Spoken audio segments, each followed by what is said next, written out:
ഒരു സിംഹം നമ്മളെ ഉപദ്രവിക്കാൻ വരുമ്പോൾ നമ്മൾ തൊഴുത് അതിൻ്റെ മുന്നിൽ ഇതിങ്ങനെ മുട്ടുമടക്കി നിന്നു കൊടുത്താൽ അത് ഉപദ്രവിക്കും. പുനർജന്മം എന്ന് പറയുന്നത് സത്യമാണ്. ഒരു വ്യക്തി മരിച്ചു കഴിഞ്ഞാൽ ആത്മാവായി തിരിച്ചു വരുമോ? അവിടെ നിങ്ങളുടെ അടുത്ത ഡെഡിക്കേഷൻ്റെ ലെവൽ വരികയാണ്. രാവിലെ എണീക്കുക, കുളിക്കുക. ഈ മെഡിറ്റേഷൻ വഴി മുട്ടുവേദന മാറിയെന്ന് പറഞ്ഞില്ലേ, മെഡിറ്റേഷൻ വഴി വണ്ണം കുറയ്ക്കാൻ പറ്റും? എനിക്കൊരു 15 കിലോ കുറയ്ക്കണം. ഉറപ്പായിട്ടും ഞാൻ ഒരു മാസത്തിനുള്ളിൽ കുറച്ച് തരാം. ആദ്യത്തെ ഒരു 10 ദിവസത്തിനുള്ളിൽ നിങ്ങളുടെ സ്വഭാവ വ്യതിയാനം സംഭവിച്ചിരിക്കും. മെഡിറ്റേഷൻ ചെയ്ത് തുടങ്ങിക്കഴിഞ്ഞാൽ നിങ്ങളുടെ ശരീരത്തിന് എന്താണ് കുഴപ്പമുള്ളതെന്ന് പ്രപഞ്ചം ആദ്യ ദിവസം തന്നെ സ്കാനിങ്ങിൽ മനസ്സിലാക്കും. പിന്നെ ട്രീറ്റ്മെൻറ്റ് തരുന്നത് മോളിൽ നിന്നാണ്, നമ്മളല്ല. എൻ്റെ ക്ലാസ്സിൽ ഇപ്പോൾ ഇരിക്കുന്ന ഒരാൾ 100 ചില്ലാൻ കിലോ ഉണ്ടായിരുന്ന ആളുണ്ടായിരുന്നു. ഇപ്പോൾ 64 കിലോയേ ഉള്ളൂ. ഇപ്പോൾ ഒരു ഉറുമ്പിനെ നമ്മളൊരു കൊതുകിനെ ഇങ്ങനെ അടിച്ചങ്ങോട്ട് കൊന്നു. നമ്മൾ ആ ജീവിയെ പറ്റി എപ്പോഴെങ്കിലും കൺസേൺ ഉണ്ടായിരുന്നെങ്കിൽ നമ്മൾ ആ ജീവിയെ കൊല്ലില്ല. നമ്മൾ ആ കൊതുകിനോട് പറയും, എടാ എന്നെ ഉപദ്രവിക്കില്ല, എനിക്ക് വേദന എടുക്കേണ്ട പോകുന്നു പറയും. കൊതുകെ എന്നെ ഉപദ്രവിക്കരുത്, എന്നോട് ഗുരുജി പറഞ്ഞേക്കണം ഇതാണ്, നിങ്ങൾ വരുമ്പോൾ വാർണിംഗ് കൊടുക്കണം, അതിന് ശേഷം ഉപദ്രവിക്കാവുള്ളൂ. അവരപ്പം തന്നെ. ഈ മെഡിറ്റേഷൻ വഴി മുട്ടുവേദന മാറിയെന്ന് പറഞ്ഞില്ലേ, മെഡിറ്റേഷൻ വഴി വണ്ണം കുറയ്ക്കാൻ പറ്റും? നിങ്ങൾക്ക് എത്ര വണ്ണം എത്ര കിലോ കുറയ്ക്കണം പറഞ്ഞോ? എനിക്കൊരു 15 കിലോ കുറയ്ക്കണം. ഉറപ്പായിട്ടും ഞാൻ ഒരു മാസത്തിനുള്ളിൽ കുറച്ച് തരാം. ഞാൻ വെറുതെ അതിന് വിശ്വാസം വേണ്ടേ? ഐ മീൻ അങ്ങനല്ല, ഒരു ഈ സ്പിരിച്വാലിറ്റിയിൽ വിശ്വസിക്കുന്ന ആളാവണം എന്നുണ്ടോ? നിങ്ങൾ ഒന്നിലും വിശ്വസിക്കേണ്ട. ഒബേസിറ്റി എന്ന് പറയുന്നത് നമ്മളുടെ ജീവിതശൈലി രോഗമാണ്. ഇത് വരാനുള്ള കാരണം നമ്മുടെ അമിത ഭക്ഷണം, ജീവിതശൈലിയാണ്. നമ്മൾ റിവേഴ്സിലേക്ക് കൊണ്ടുവരിക എന്ന് പറയുന്നത് നമുക്കൊരു ഫോഴ്സ്ഫുള്ളി കൊണ്ടുവരൽ ബുദ്ധിമുട്ടാണ്. ഇപ്പം ഞാൻ നിങ്ങളോട് പറയുകയാണ്, നിങ്ങൾ ഭക്ഷണത്തിൻ്റെ അളവ് കുറയ്ക്കുക എന്ന് പറയുന്നത് നിങ്ങളുടെ ഇഷ്ടപ്പെട്ട ഭക്ഷണം എല്ലാം കുറയ്ക്കണം. നിങ്ങളതൊന്നും ചെയ്യേണ്ട കാര്യമില്ല. നിങ്ങളൊരു ഇപ്പോൾ ഈ ഫ്രീ ക്ലാസ് നടക്കുന്നത് പോലെ ഒരു സൺഡേ ഫ്രീ ക്ലാസ് കേൾക്കുക. അതിനുശേഷം ഇപ്പം കേൾക്കുന്നതല്ല, ഇപ്പം കേൾക്കുന്നത് ഞാൻ മറ്റുള്ളവർക്ക് വേണ്ടി എടുക്കുന്ന ക്ലാസ്സിനകത്ത് നിങ്ങളിരുന്ന് കേൾക്കുന്നതാണ്.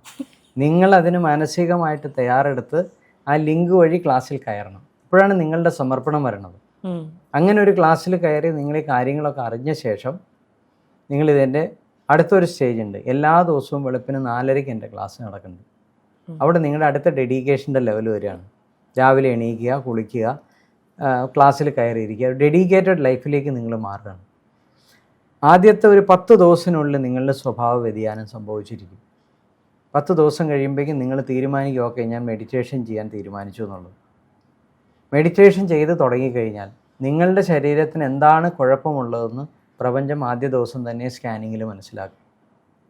പിന്നെ ട്രീറ്റ്മെൻറ്റ് തരുന്നത് മോളിൽ നിന്നാണ്, നമ്മളല്ല. ഞാൻ നിങ്ങൾക്കൊരു ട്രീറ്റ്മെൻറ്റ് തരുമ്പോൾ അത് ഗുണവുമാവാം ദൂഷ്യവുമാവാം. പക്ഷെ പ്രപഞ്ചം നിങ്ങൾക്ക് തരുന്ന ട്രീറ്റ്മെൻറ്റ് ഒരിക്കലും ദൂഷ്യമാവില്ല. കാരണം പ്രപഞ്ചമാണ് നമ്മളെ ഇങ്ങോട്ട് വിട്ടത്, അല്ലേ? ഇപ്പോൾ ഇവിടെ നിന്ന് ഒരാളെ MLA ആക്കി തിരഞ്ഞെടുത്ത് അല്ലെങ്കിൽ MP ആക്കി കേന്ദ്രത്തിലേക്ക് വിട്ടിട്ടുണ്ട് എന്നുണ്ടെങ്കിൽ നമ്മളാണ് എടുത്ത് അങ്ങോട്ട് വിട്ടത്. അയാൾക്കൊരു ഡ്യൂട്ടി ഉണ്ട്. അയാൾ മറന്നാലും ഓർമ്മപ്പെടുത്തുക എന്നുള്ളത് നമ്മുടെ ഡ്യൂട്ടിയാണ്. 5 വർഷം കഴിയുമ്പോൾ അയാളെ തോപ്പിക്കും. നമ്മുടെ ഡ്യൂട്ടി നമ്മൾ ചെയ്തു, അല്ലേ?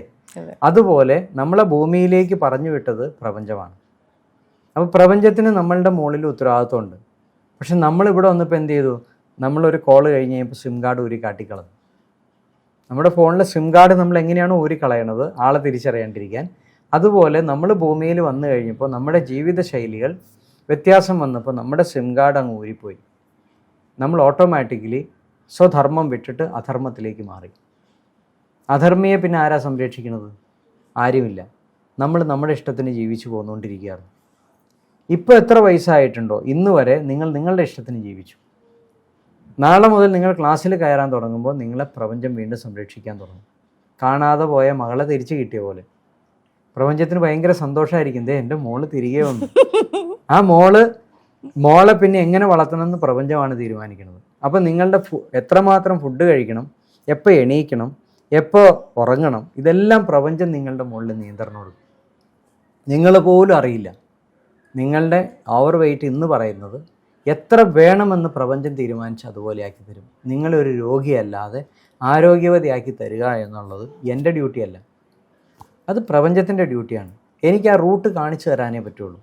ഇപ്പോൾ എൻ്റെ ക്ലാസ്സിൽ ഇപ്പം നിങ്ങൾക്ക് ടെസ്റ്റിമോണിയിലൊന്നും എടുക്കാൻ സമയമില്ല, എങ്കിലും എൻ്റെ ക്ലാസ്സിൽ ഇപ്പോൾ ഇരിക്കുന്ന ഒരാൾ 100 ചില്ലാൻ കിലോ ഉണ്ടായിരുന്ന ആളുണ്ടായിരുന്നു. ഇപ്പോൾ 64 കിലോയേ ഉള്ളൂ. ഒരു മാസം കൊണ്ട് അയാളുടെ ആദ്യത്തെ 41 ദിവസത്തെ സൈക്കിൾ കൊണ്ട് അയാളുടെ ഓവർ വെയ്റ്റ് മുഴുവൻ പോയി. നോർമലായിട്ട് മാറി, ആരോഗ്യവാനായിട്ട് മാറി. അദ്ദേഹത്തിൻ്റെ ഭാര്യയും ഇതേപോലെ ഓവർ വെയിറ്റ് ആയിരുന്നു. കാരണം എന്താണ്? നമ്മളുടെ ജീവിതശൈലിയാണ് നമ്മളെ ഓവർ വെയിറ്റിലേക്ക് കൊണ്ടുപോകുന്നത്.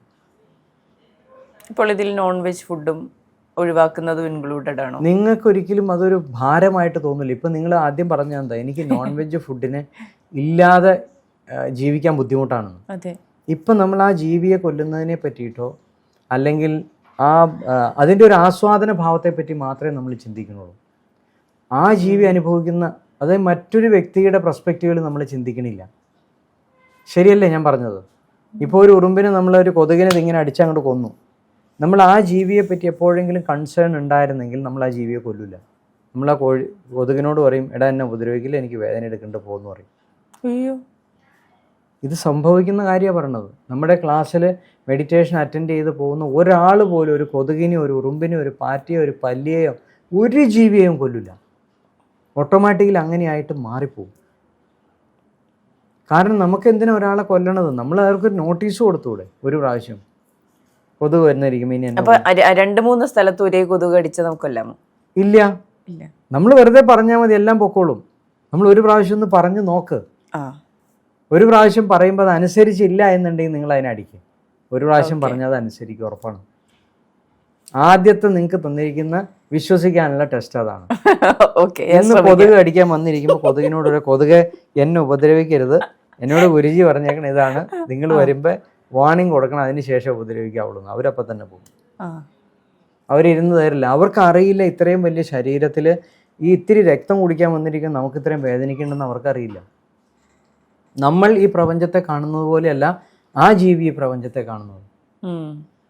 കൊതുകിന് നമ്മളെന്ന് പറയുന്നത് ഇങ്ങനെ ഭയങ്കര വലിയൊരു പർവ്വതം പോലെയുള്ള ജീവിയായിരിക്കും. ഇമാജിൻ ചെയ്യേ. അപ്പം നമ്മളൊരു ഒരു വലിയ മലയിൽ പോയിട്ടൊരു പാറ അടിച്ച് പൊട്ടിച്ചെടുക്കുന്നുണ്ട്. പാറയ്ക്ക് വേദനിക്കുന്നുണ്ടെന്ന് നമ്മൾ ചിന്തിക്കാറുണ്ടോ? നമുക്കറിയില്ല. പാറയ്ക്ക് മെമ്മറി ഉണ്ടോയെന്ന് അറിയില്ല, പാറയ്ക്ക് വേദന ഉണ്ടോയെന്ന് അറിയില്ല. നമ്മൾ ആ മെട്ട് വെച്ച് പൊട്ടിച്ച് നമ്മുടെ ആവശ്യത്തിന് എടുത്തുകൊണ്ടിരിക്കുക. ഇത് തന്നെയാണ് നമ്മൾ ഈ പശുവിനെയും ആടിനെയും പോത്തിനെയും കോഴിയൊക്കെ കൊല്ലുമ്പോൾ. അതിനെ നമ്മൾ പിടിക്കാൻ ചെല്ലുമ്പോൾ അത് ഓടും. അതിന് ജീവിക്കാൻ കൊതിയാണ്, അതിന് മോഹമുണ്ട്. പക്ഷേ നമ്മളതിനെ ഓടിച്ചിട്ട് പിടിച്ച് നമ്മുടെ ആഹാരത്തിൻ്റെ ഭാഗമാക്കുകയാണ്. പക്ഷെ അവിടെ ത്യജിക്കപ്പെട്ടത് അതിൻ്റെ ജീവനാണ്. അതിനുമുണ്ട് ഒരു കുടുംബജീവിതം ഇല്ലേ? അതിനുമുണ്ട് ആഗ്രഹങ്ങളും മോഹങ്ങളും ഒക്കെ. അതും ഭൂമിയിൽ വന്ന് അതിൻ്റെ ആഗ്രഹങ്ങൾ തീർക്കാൻ വേണ്ടിയിട്ടാണ്. അത് ചിലപ്പോൾ ചിന്തിക്കണ്ടാവും, ഞാൻ സ്വന്തമായിട്ട് വീടുണ്ടാക്കി കാറ് മേടിച്ചെന്നൊക്കെ. അതിൻ്റെ കാറ് നമ്മൾ കാണുന്നില്ല എന്നേ ഉള്ളൂ. അതിൻ്റെ കാറ് വേറെ രൂപത്തിലായിരിക്കും. അതിൻ്റെ സന്തോഷമുള്ള ജീവിതം എന്ന് പറഞ്ഞാൽ വേറെ എന്തെങ്കിലും ആയിരിക്കും. പക്ഷെ നമ്മൾ ഇതിനെല്ലാം ഒരു നിമിഷം കൊണ്ട് അതിനോടൊരു ചോദ്യം പോലും ചോദിച്ചിട്ടില്ല. പക്ഷെ മനുഷ്യൻ്റെ കാര്യത്തിൽ നമ്മളുടെ കാര്യത്തിൽ എത്രമാത്രം കൺസേൺ ആണെന്ന് ആലോചിച്ചോളൂ. നമ്മുടെ സ്വാതന്ത്ര്യത്തിൽ ഒരാൾക്ക് കൈ കടത്താൻ പാടില്ല ഇല്ലേ? നമുക്ക് നമ്മളുടെ പ്രൈവസി വേണം. ഇങ്ങനെയൊക്കെ നമ്മൾ പറയും. നമുക്ക് ഇത്രയും ഫെസിലിറ്റി നമ്മൾ ഉണ്ടാക്കി വെച്ചിട്ടുണ്ട്. പ്രപഞ്ചത്തിൽ ഏതെങ്കിലും ഒരു ജീവിക്ക് ഇതേപോലെ ഫെസിലിറ്റി ഉണ്ടോ? അവർക്കൊന്നും ഒരു ഫെസിലിറ്റിയും ആഗ്രഹിക്കാൻ പോലും പാടില്ലാത്ത ജീവികളാണ്. ഒരു ഉറുമ്പ് വന്നിട്ട് അതിൻ്റെ കൂടുണ്ടാക്കി കഴിഞ്ഞാൽ നമ്മൾ അതിനകത്ത് മണ്ണെണ്ണ ഒഴിച്ച് കളയില്ല. ശരിയാണോ? ഒരു പാമ്പിൻ്റെ ചതൽപ്പുറ്റ് കണ്ടു കഴിഞ്ഞാൽ അടിച്ച് പൊളിച്ച് കളയും. ഉപദ്രവിക്കും, നമ്മുടെ ജീവന് ഹാനിയാണ്. ഒന്നുമില്ല, നമ്മളെ ആരും ഉപദ്രവിക്കില്ല. നമ്മൾ അവരെ ഉപദ്രവിക്കുന്നുകൊണ്ടാണ് അവർ നമ്മളെ വന്ന് ഉപദ്രവിക്കുന്നത്. നിങ്ങൾ സിംഹത്തിൻ്റെ കഥകളൊക്കെ ഇനി നിങ്ങൾക്ക് കേൾക്കുമ്പോൾ ഇനി മനസ്സിലാവും. ഒരു സിംഹം നമ്മളെ ഉപദ്രവിക്കാൻ വരുമ്പോൾ നമ്മൾ തൊഴുത് അതിൻ്റെ മുന്നിൽ ഇതിങ്ങനെ മുട്ടുമടക്കി നിന്ന് കൊടുത്താൽ അത് ഉപദ്രവിക്കില്ല. അത് നമ്മളെ കൊണ്ട് പറ്റില്ല. ഞാനായാലും നിങ്ങളായാലും പറ്റില്ല. കാരണം അത് കാണുമ്പോൾ നമ്മൾ ചെരുപ്പെടുത്തെറിയാൻ നോക്കുക, അല്ലെങ്കിൽ നമ്മൾ ഓടും. ഓടുമ്പോൾ അതിൻ്റെ ധാരണ, അതിന് ഭയം തോന്നിയിട്ട് നമ്മൾ ഓടിച്ചിട്ട് പിടിക്കുന്നതാണ്. അതിന് ഭക്ഷണം വേണം, വേറൊരു കാര്യം. അതിന് ഭക്ഷണത്തിന് വേറെയും ജീവജാലങ്ങളുണ്ട്. മനുഷ്യനെ പിടിക്കുന്ന ഒരു നിർബന്ധമില്ല. പക്ഷേ നമ്മൾ അതിനോട് നന്നായിട്ട് പെരുമാറുന്നു, അത് നമ്മളോടും പെരുമാറും. കൊച്ചുകുട്ടികളെ കണ്ടു കഴിഞ്ഞാൽ മൃഗങ്ങൾ ഉപദ്രവിക്കാറില്ല. എന്തുകൊണ്ടാണ്? അവർ സെൽഫ്ലെസ് ആണ്. അവർക്ക് സ്വാർത്ഥത അത്ര ഇല്ല. പക്ഷേ ഉപദ്രവിക്കാറുണ്ടല്ലോ കുഞ്ഞുങ്ങളെ. വന്യജീവി ആക്രമണത്തിൽ കുഞ്ഞുങ്ങൾ മരിക്കുന്നതൊക്കെ നമ്മൾ കാണാറില്ലേ? വളരെ റെയറായിട്ടായിരിക്കും. എന്തെങ്കിലുമൊക്കെ എന്താ പറയുക, സെൽഫ്ലെസ് അല്ലാത്ത ബിഹേവിയർ വരുമ്പോഴാണ് അതും അതേപോലെ പ്രൊവോക്ഡ് ആവണത്. നമ്മൾ എത്രയോ വീഡിയോകളിൽ കണ്ടിട്ടുണ്ട്. ഞാൻ ഒറിജിനലായിട്ടുള്ള അനുഭവം പറയാം. ഒരു മാൻകുട്ടിയെ കണ്ടാൽ അത് ചിലപ്പോൾ ഉപദ്രവിക്കില്ല. അത് വിട്ടേക്ക്, നാളത്തേക്ക് അത് വളർന്ന് വലുതാവുമ്പോൾ അടുത്ത തലമുറയ്ക്ക് വേണമെന്ന് അതിനറിയാം. നമ്മളങ്ങനെ മനുഷ്യനങ്ങനെയല്ല. 6 വയസ്സുള്ള കൊച്ചിനെ കല്യാണം കഴിക്കണം എന്നാണ് പഠിപ്പിക്കുന്നത്, അല്ലേ? 6 വയസ്സുള്ള ഒരു കൊച്ചിനകത്ത് എന്താണ് ഒരു സ്ത്രീയുടെ ഭാവം അതിനകത്തുള്ളത്? ഒരു നിഷ്കളങ്കമായൊരു കുഞ്ഞാണത്, അതിനൊന്നും അറിയില്ല. അപ്പോൾ അതിന് വിവാഹം ചെയ്യണം എന്ന് പറയുന്ന സമൂഹത്തോട് നമുക്ക് എന്ത് പറയാനും? പത്രമാത്രം അധപ്പതിച്ചു പോയി. മനുഷ്യന് ബുദ്ധി എന്ന് പറയുന്നത് ഇല്ലാതെ പോയി. അധർമ്മം മാത്രമേ മനുഷ്യന് മനസ്സിലാവുള്ളൂ. അപ്പം അങ്ങനെ ഒരു സമൂഹത്തിൽ ജീവിക്കുന്ന മനുഷ്യരോട് എത്ര നല്ലത് പറഞ്ഞാലും അവർക്ക് മനസ്സിലാവില്ല. അപ്പം നിങ്ങളുടെ ഒരു വ്യക്തിയുടെ അമിതമായിട്ടുള്ള തടി എന്ന് തോന്നുന്നുണ്ട് എങ്കിൽ അത് മാറ്റുക ഒരു ബുദ്ധിമുട്ടുള്ള കാര്യമല്ല. കാരണം തടി കൂടിയിരിക്കുമ്പോൾ നമ്മുടെ ബുദ്ധിമുട്ട് നമുക്കറിയാം, ഇല്ലേ? ഒരു ഡിസ്കംഫർട്ട്നെസ് ഇല്ലേ? എപ്പോഴും നമുക്കൊരു വല്ലായ്മ ഉണ്ടാവും, തളർച്ച ഉണ്ടാവും. ഉണ്ടോ? വലിയ ബുദ്ധിമുട്ടൊന്നുമില്ല. ഓക്കെ, അപ്പൊ പിന്നെ എന്തിനാ 15 കിലോ കുറയ്ക്കണം എന്ന് പറഞ്ഞ്? അല്ല, ഞാനത് ഇതായിട്ട് ചോദിച്ചതാ, പറ്റുമോ എന്ന് ചോദിച്ചു. പിന്നെ തീർച്ചയായിട്ടും കുറയ്ക്കാൻ പറ്റും. അതെ. പുനർജന്മത്തിൽ വിശ്വസിക്കുന്നുണ്ടോ? പണ്ട് ഞാൻ ഇന്ന ഒരു പട്ടിയായിരുന്നു, ഇപ്പോൾ ഞാനൊരു പൂച്ചയാണ്, അങ്ങനെ വിശ്വസിക്കുന്നുണ്ടോ? ഇത് വിശ്വാസമല്ല. വിശ്വസിക്കുന്നത് എപ്പോഴാണെന്നറിയാം? നമ്മളെപ്പോഴും നിങ്ങൾക്കൊരു അച്ഛനും അമ്മയും ഉണ്ടായിരുന്നു എന്ന് നിങ്ങൾ വിശ്വസിക്കുന്നുണ്ടോ എന്ന് ആരെങ്കിലും ചോദിക്കുമോ? ഇല്ല. ഉണ്ടല്ലോ, ഉണ്ടാവും, അത് നമുക്കറിയാം. അപ്പോൾ പുനർജന്മം എന്ന് പറയുന്നത് സത്യമാണത്. നമ്മളിപ്പോൾ ഇരിക്കുന്നതിന് മുൻപ് നമ്മൾ എവിടെയോ ആയിരുന്നു, ഇല്ലേ? നമ്മൾ 10-72 ദിവസം ഞാൻ എൻ്റെ അച്ഛൻ്റെ ഉള്ളിലായിരുന്നു. അത് കഴിഞ്ഞിട്ടാണ് ഞാൻ അമ്മയുടെ ഉള്ളിൽ ചെന്നത്. അമ്മയുടെ ഉള്ളിൽ ചെന്നപ്പോഴും ഞാൻ അവിടെ ഉണ്ടായിരുന്നു. അവിടെ ഒരു 10 മാസം ഉണ്ടായിരുന്നു. അപ്പോൾ അതെനിക്ക് വിശ്വസിക്കാമെന്നുണ്ടെങ്കിൽ ഇതും എനിക്ക് വിശ്വസിക്കാം. പുനർജന്മം എന്ന് പറയുന്നത് സത്യമാണ്. കാരണം ഒരു മാവിൻ്റെ മാങ്ങ തിന്നിട്ട് അതിൻ്റെ അണ്ടി എറിഞ്ഞിട്ട് അതിൽ നിന്ന് അടുത്ത് അതിൻ്റെ മാവ് ഉണ്ടാവുന്നുണ്ടോ? ഉണ്ട്. നമ്മുടെ പ്രത്യക്ഷത്തിൽ കാണുന്നുണ്ട്. എൻ്റെ പിതാവിൽ നിന്ന് ഞാൻ ജനിച്ചോ? എൻ്റെ മാതാവിൻ്റെ സാമീപ്യത്തിൽ എനിക്ക് ഭൂമിയിൽ വരാനുള്ള ഭാഗ്യം കിട്ടിയില്ലേ? ഇതെങ്ങനെ വന്നു? ഈ രഹസ്യം മനുഷ്യന് ഇപ്പോഴും മനസ്സിലാക്കാൻ പറ്റുന്നില്ല. മനുഷ്യനിപ്പോഴും ബീജം കിട്ടിയാൽ കണക്ട് ചെയ്ത് ഒരു കുട്ടിയെ ജന്മം നൽകാൻ മാത്രമേ പറ്റുള്ളൂ. അത് എവിടെ നിന്ന് വരുന്നു എന്ന് മനസ്സിലാക്കി അതിനെ എടുത്തിട്ട് അതിൻ്റെ സൂക്ഷ്മത്തിൽ കൈകാര്യം ചെയ്യാൻ ഇപ്പോഴും പഠിപ്പിച്ചിട്ടില്ല. കാരണം അത് സൂക്ഷ്മലോകത്തിൻ്റെ കാര്യമാണ്. നമ്മുടെ ഈ ഭൂമിയിൽ ഈ വസ്തുവായിട്ട് മാറുന്നതിന് മുമ്പ് അതിന് മറ്റൊരു ഡയമെൻഷൻ ഉണ്ടായിരുന്നു. അപ്പോൾ നമ്മൾ കഴിഞ്ഞ ജന്മത്തിൽ എന്തായിരുന്നു എന്നെങ്ങനെ അറിയാൻ കഴിയും? അറിഞ്ഞിട്ട് എന്താ കാര്യമുള്ളേ? ഒരു ക്യൂരിയോസിറ്റി. തീർച്ചയായിട്ടും അറിയാൻ പറ്റും. എനിക്ക് എൻ്റെ പൂർവ്വജന്മം അറിയാം. എന്തായിരുന്നു എൻ്റെ പൂർവ്വജന്മം? ഞാൻ പലപ്പോഴും ഇൻ്റർവ്യൂവിലൊക്കെ പറഞ്ഞിട്ടുണ്ട്. ഇതിനു മുമ്പ് ഇതേപോലെ ഒരു സന്യാസി ജീവിതമായിരുന്നു. കഴിഞ്ഞ ജന്മത്തിൽ ഒരു വൈദ്യനായിരുന്നു. എൻ്റെ കഴിഞ്ഞ ജന്മത്തിലെ ഇതേ ഭാര്യ തന്നെയാണ് എൻ്റെ ഈ ജന്മത്തിലും കൂടെ ഉള്ളത്. കഴിഞ്ഞ ജന്മത്തിൽ അവരുടെ ആഗ്രഹവും എൻ്റെ ആഗ്രഹവും ഒന്നും പൂർത്തീകരിക്കാതെയാണ് ഞങ്ങൾ പോയത്. കാരണം ഞാനൊരു വൈദ്യനായിരുന്നു, അന്വേഷകനായിരുന്നു. ഞാൻ വൈദ്യം ചെയ്ത് കാട്ടിൽ മരുന്നൊക്കെ പറിച്ച് അങ്ങനെ ജീവിക്കുന്ന ഒരാളാണ്. ഒരു രാജാവിന് അസുഖം വന്നിട്ട് ചികിത്സയ്ക്ക് വേണ്ടി എന്നെ കൊണ്ടുപോയത് അവിടെ. അപ്പോൾ ആ രാജാവിൻ്റെ മകളായിരുന്നു എൻ്റെ ഇപ്പോഴത്തെ ഭാര്യ. അപ്പോൾ ആ അച്ഛൻ്റെ തീരാവ്യാധി മാറ്റി കൊടുത്തതിലുള്ള സ്നേഹം കൊണ്ട് അച്ഛനോട് പറയാണ് ഞാൻ ഇദ്ദേഹത്തിൻ്റെ കൂടെ ശിഷ്ട ജീവിതം ജീവിക്കാൻ ആഗ്രഹിക്കുകയാണ്. അപ്പോൾ അച്ഛൻ പറയുന്നുണ്ട്, അന്നത്തെ എൻ്റെ ഫാദറിലോ പറയുന്നുണ്ട്, മോളെ പോകണ്ട, ഈ ജീവിതം നല്ലതായിരിക്കില്ല. മോള് പറയും ഇല്ല, ഞാൻ തിരഞ്ഞെടുക്കുന്ന വഴിയാണെന്ന് പറഞ്ഞു. അങ്ങനെ അവർ വന്നതാണ്. പക്ഷേ എനിക്കതിൻ്റെ വാല്യൂ ഒന്നും അറിയില്ലായിരുന്നു. ഒരു സ്ത്രീ എനിക്ക് വേണമെന്നോ അത്രയും രാജകുടുംബത്തിൽ വരുന്ന പെണ്ണാണെന്നോ അതിൻ്റെ വാല്യൂ ഒന്നും എനിക്കുണ്ടായില്ല. അവരെൻ്റെ കൂടെ വന്നു, എൻ്റെ കൂടെ കഷ്ടപ്പെട്ട് കുറച്ച് കാലമൊക്കെ ജീവിച്ചു. ആ ജീവിതത്തിൽ എനിക്കൊന്നും നൽകാനൊന്നും പറ്റിയിട്ടില്ല.